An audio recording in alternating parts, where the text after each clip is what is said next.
جو آپ کا مسئلہ ہے کہ اجتماعی دعا ہاتھ اٹھا کر کیوں نہیں مانگی جاتی، کیونکہ اس کی دلیل ہمیں رسول اللہ کے عمل سے نہیں ملتی صلی اللہ علیہ وسلم۔ ہم تو وہ کام کرتے ہیں جو ہمارے آقا نے کیا۔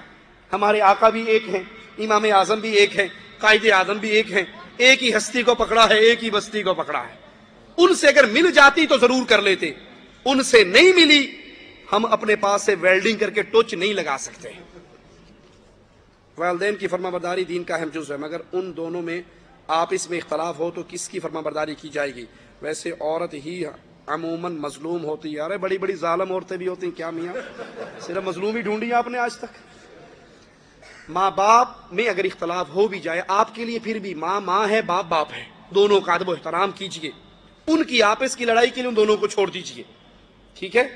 لیکن آپ ماں کے پیچھے لگ کے باپ سے بدتمیزی نہیں کریں گے، باپ کے پیچھے لگ کے ماں سے بدتمیزی نہیں کریں گے، دونوں کو ماں باپ کے فرائض آپ ادا کیجئے، ان کا معاملہ آپس کا ہے، آپ کے لیے دونوں ماں باپ ہیں۔ جو سونا عورتیں گھر میں استعمال کرتی ہیں اس پر زکوٰۃ ہے؟ جی، استعمال والے سونے پہ بہتر ہے کہ زکوٰۃ دی جائے۔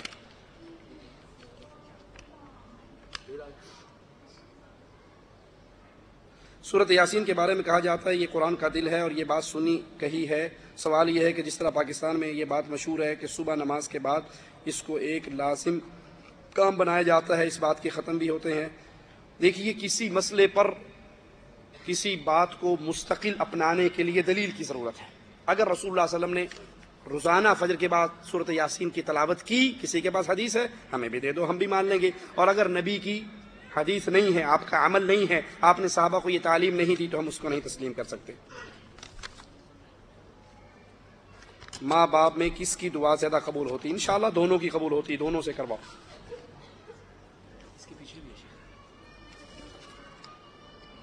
یہ بھی ماں باپ کا ہی ہے۔ جزاکم اللہ خیر، سبحانک اللہم وبحمدک، اشہد ان لا الہ الا انت، استغفرک و اتوب الیک۔ سوالات آپ کیجیے، میں تو بیان کر کے تھک گیا ہوں، اب اس میں سے پوچھ لیجیے جو میں نے بیان کیا ہے۔